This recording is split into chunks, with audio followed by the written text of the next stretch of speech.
Ya, kita kan masih pasang handphone nih. Pasien baru datang, berarti kita lakukan periksa dalam. Dekatkan kacet, ya. Pegang dengan tangan kiri, dekatkan ke pasien, ya. Bengkoknya juga. Nah, kemudian kita buka pakaian atas pada bawah pasien. Kalau di dalam meja persalinan, ini letaknya di sini nih ya. Nah, kemudian satu tangan membuka pulpa, kita lakukan pulpa hijin. Satu kapas 1 kali olesan. Sampai nanti sudah bersih, kemudian kita lakukan vaginalisasi. Periksa berapa pembukaan. Apa bagian yang terendah pada bayi? Apakah posisi kepala, presentasi dahi, atau presentasi muka, atau presentasi bokong? Itu gunanya periksa dalam. Kemudian rasakan juga apakah ketuban sudah pecah atau belum. Nah, oke, selesai. Bu, ini pembukaannya masih 5 ya. Berarti 5 kan masih ada waktu nih untuk nolong persalinan. Ya, kita selesai. Nah, kita suruh pasien, kita membantu pasien, mengajarkan pasien bagaimana caranya teknik mengedang. Ini tangan kan kotor nih.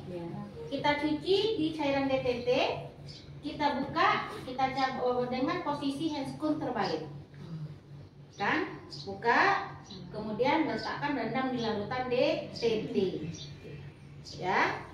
DTT atau klorin kalau tidak salah ibu, dalam larutan klorin. Setelah itu baru kita membantu ibu, mengajarkan ibu teknik melahirkan atau posisi-posisi yang benar dalam proses persalinan. Nah, Bu, nanti kalau mau mengedan, ya, ibu satu tangan memegang pangkal paha, mungkin ditarik, kemudian duduknya, badannya agak didirikan, dibantu oleh keluarga, boleh suami, boleh orang tua. Kalau udah ada mau ngedan nanti kabari ya Bu. Nah, gitu nanti ke pasien. Sambil kita mendengar DJJ, cek lagi DJJ, ya. Kalau selagi masih normal berarti kita masih bisa aman, ya. Kemudian berikan ibu minuman di sela-sela kontraksi supaya ibu tetap merasa ada tenaga pada saat mau melahirkan. Nah, selesai. Ternyata sudah ada tanda-tanda kala 2, pulpa sudah mulai membuka, perineum sudah benar-benar mulai nampak kepala. Sudah ada keinginan mengedan dari ibu. Pasang handscoon. Ya, pasien pasang celemek dulu, ya. Pasang APD dulu. Setelah terpasang semuanya, pasang mitelanya, pasang kacamatanya, pasang sepatu botnya dulu, baru pasang handscoon. Kalau kita sudah pasang handscoon, artinya nanti kita tidak ada lagi memegang alat yang sifatnya kontaminasi. Makanya pasang-pasang semua dulu. Udah selesai, baru pasang handscoon. Kemudian ambil anduk, ya, ini kan ada dipasang nih. Nah, kemudian kita pasang anduk dulu sebelum kita pasang handscoon. Maaf ibu lupa tadi. Pasang anduk, letakkan di atas perut ibu, gunanya untuk nanti menidurkan bayi. Kemudian ini kemudian kita pasang handscoon. Kalau ini steril berarti ambilnya setelah pasang handscoon. Kalau kita ini sifatnya bersih, biasanya di sana kita ambil dan kita letakkan di bawah perineum ibu. Jadi di situ prinsipnya kalau dia steril, pasang handscoon dulu, baru kita ambil, ya. Kemudian kita letakkan di bawah bokong ibu. Nah, Bu, kita pasang alasnya sebentar ya. Usahakan yang seperti ini ya. Nah, sebetulnya tidak dialas pun tidak apa-apa. Terus gimana caranya Bu? Kita tinggal ambil kasa ataupun ambil sesuatu yang sifatnya bisa menahan perineum. Fungsinya kan hanya untuk menahan perineum. Jadi boleh nanti dengan kasa saja, ya. Dan selesai, kita sudah pasang handphone semuanya, baru kita mulai untuk menolong persalinan. Satu tangan memegang bagian atas kepala di bayi, satu tangan menahan perineum. Ketika ibu mengedan, ya, kita juga harus memimpin. Ayo bu, udannya yang panjang, gitu ya.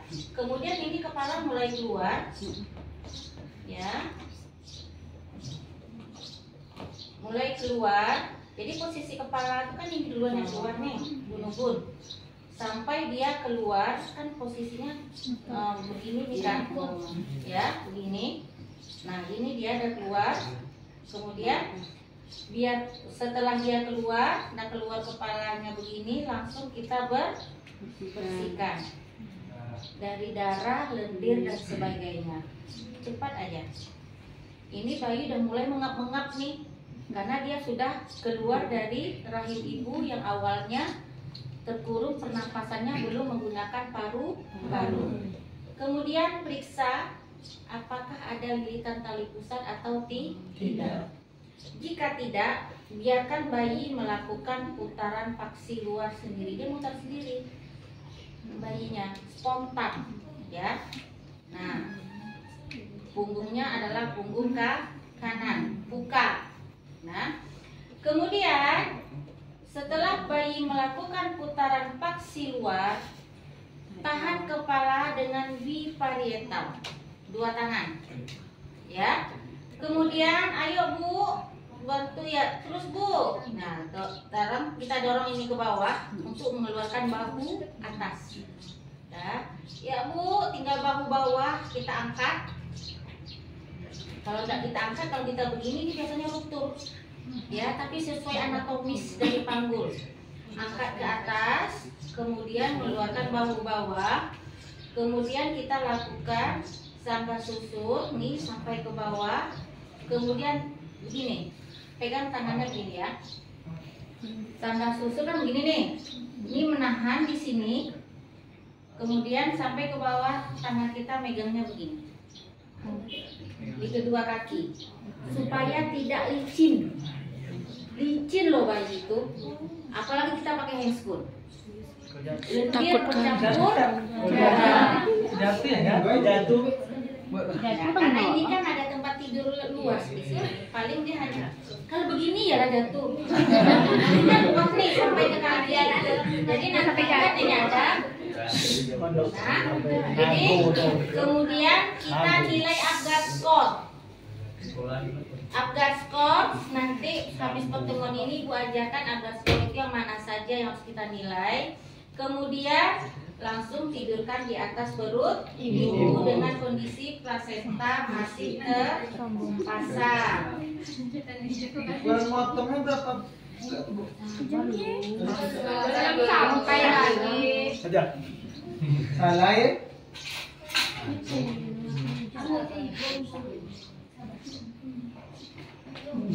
Kacanya boleh kan? Oh, bengkok bu.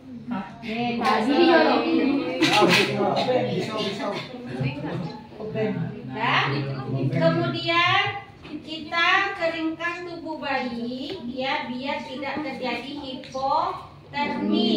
Nah, setelah dikeringkan kita balut dulu. Kemudian kita periksa apakah ada bayi kedua atau tidak. Kadang-kadang pasien yang datang melahirkan ke kita itu tanpa melakukan ANC ke kita dulu kan. Makanya ini protapnya harus tetap kita lihat apakah ada bayi berikutnya atau tidak. Periksa apakah ada bayi berikutnya atau tidak. Ya, ternyata tidak ada, kita keringkan tubuh bayi, baru kita lakukan pemotongan tali pusar. Kita klem dulu. Nah, kita klem dengan menggunakan arteri klem, ya, 5-10 cm dari pangkal pusat. Kita klem, kemudian kita urutkan sedikit ke sana, ya. Kemudian baru ambil klem satu lagi. Baru ambil klem satu lagi dengan ini kan ada begini di posisinya nih. Kita tahan di bawah begini. Ya. Kita tahan di bawah, kemudian kita potong. Kita potong tali pusat supaya nanti kita tidak menyentuh bayi dan tidak cedera pada bayi. Makanya harus dilindungi oleh tangan. Potong, ya. Selesai dipotong, buka klem yang pertama. Nah, kemudian ambil umbilikal, langsung diklem di sini. Nah, kemudian buka klem yang kedua. Biarkan bayi, ya ini berarti udah terpotong ya, udah terlepas tali pusatnya ya. Kemudian kita kita balut bayi. Biarkan, kita anjurkan ibu untuk melakukan IMD. Kalau seandainya basah handuknya, ganti dengan handuk yang kering. Kemudian IMD. Nah, selesai IMD, kita suntikan oksitosin. Ambil oksitosin, ya. Tetap pakai desinfeksi. Desinfeksi, kita masih pakai handscoon ya. Ini bagian sini berarti agak di luar. Nah, didesinfeksi, kemudian suntikan, diaspirasi dulu, ditarik, kemudian baru disuntikan.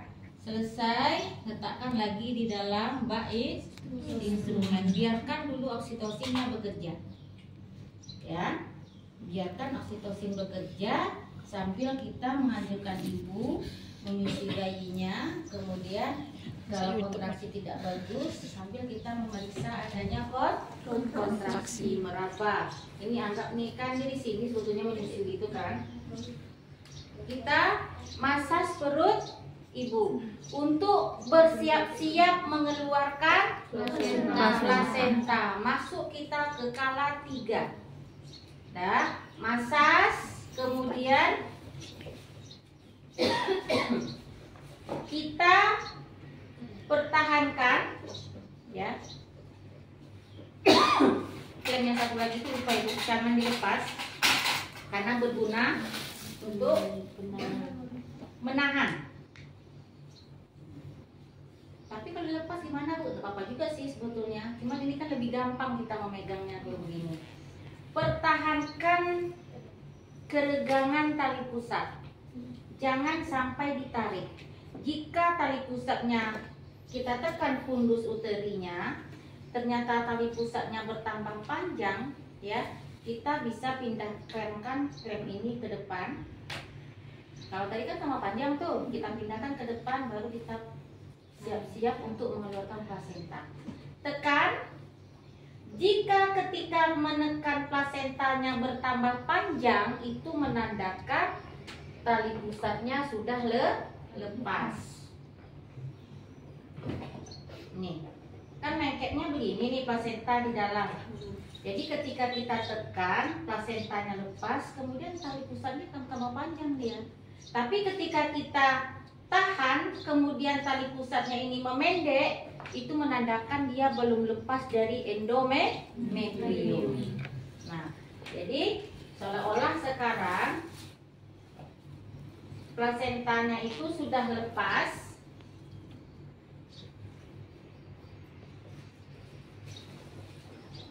Plasentanya itu kita tekan fundus, ternyata dia sudah bertambah panjang, maka akhirnya plasenta itu tambah lepas. Tahan, jangan ditarik, tapi ikuti ya. Kemudian sambil kita membuat lingkaran ya. Jadi lepasnya itu memang betul-betul berangsur-angsur kan begini. Kemudian kita lihat apakah kotiledonnya lengkap atau tidak. Jika ada satu saja yang lepas, itu bisa menyebabkan infeksi pada ibu dan bisa menyebabkan terjadinya pendarahan postpartum dan juga bisa menyebabkan terjadinya kematian. Ya, ternyata kotiledonnya lengkap, semuanya baik-baik saja. Kita letakkan di tempat plasenta. Habis dia kala 3. Nah, Sambil itu kita membereskan ibu. Kita bereskan ibu, kita bersihkan dulu semuanya. Ya. Letakkan di kain kotor, lihat apakah ada robekan atau tidak. Jika ada robekan, kita jahit. Nah, kemudian Bu, ternyata bayinya tadi itu menjelang kepala keluar tuh tidak mau dia keluar-keluar Bu. Lama dia di jalan lahir, mau tak mau kita harus lakukan episiotomi. Cara melakukan episiotomi, ketika ibu sedang berkontraksi, kemudian ibu sedang mengedan, ketika itu kita potong. Kalau tidak, ibu akan merasakan sakit yang amat kuat. Dipotong tanpa menggunakan anestesi. Caranya gimana? Masukkan tangan ke vulva, kemudian angkat sedikit vulvanya, baru kita lakukan pemotongan pada jalan lahir. Harus miring. Ya, Kalau lurus ke bawah kan nggak lurus ke bawah lain. sampai dia sampai ke anus. Menyatu dong. Menyatu keluar BAB-nya pun dari jalan lahir. Ya, kalau memang gunanya kita menahan perineum tadi juga supaya robeknya tidak di anus sampai ke anus. Ya, kalau robek juga ya terpaksa dijahit. Sembuhnya cepat karena di anus itu kan ada garisinya kan mudah robek, tapi sembuhnya juga cepat. Jadi kan begini vulva tuh, jadi kita potongnya ke sini atau ke sini.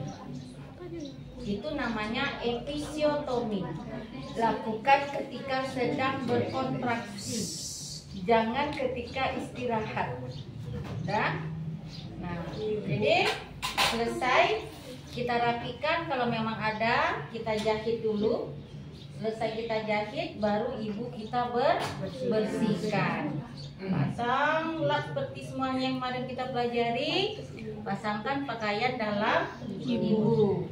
Kemudian baru pasangkan baju. Kan sesuai urutan dia kan penggunaannya, kita tidak obok-obok. Tapi kalau kalian acak-acak letaknya leko dulu, serak-serak. Nah, selesai ini kan kita pakai nih. Nah, selesai. Istirahatkan ibu sampai kita hitung tensimeter, pernapasan nadi, dan kontraksi dari uterus. Ajarkan ibu untuk memperhatikan kontraksi uterusnya supaya tidak terjadinya pendarahan.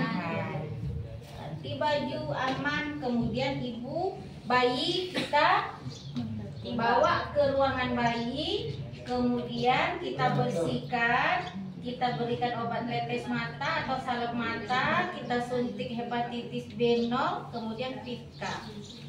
Kalau vaksin tergantung persetujuan orang tua. Kalau Vivka mau tak mau harus kita suntik supaya tidak terjadi pendarahan terutama pada daerah pusat. Selesai dibendung bayi, ya. Kemudian kembali susukan ke ibu. Sambil kita memperhatikan, mengevaluasi ibu sampai 2 jam setelah persalinan. Kalau oke, tidak ada pendarahan, kontraksinya bagus, maka ibu bisa kita pindahkan ke rawat gawat. Selesai. Gampang kan? 60 langkah selesai dalam waktu sekian. Kalau dilaksanakan nanti kesannya, karena kalau kita lihat pengeluaran bahu atas 1, bahu bawah 1, sangga susur 1, letakkan 1. Kalau kita pahami, itu mau tak mau dengan 1 pengeluaran bayi itu udah 5 atau 6 langkah terlewat. Ya, jadi jangan dihafal pasti, tapi dipahami prosesnya. Kalau kita pahami prosesnya, bahasanya nanti tidak bahasa buku, ya, tapi bahasa kita dengan tidak merubah arti. Ada pertanyaan sampai di sini? Ya, silakan.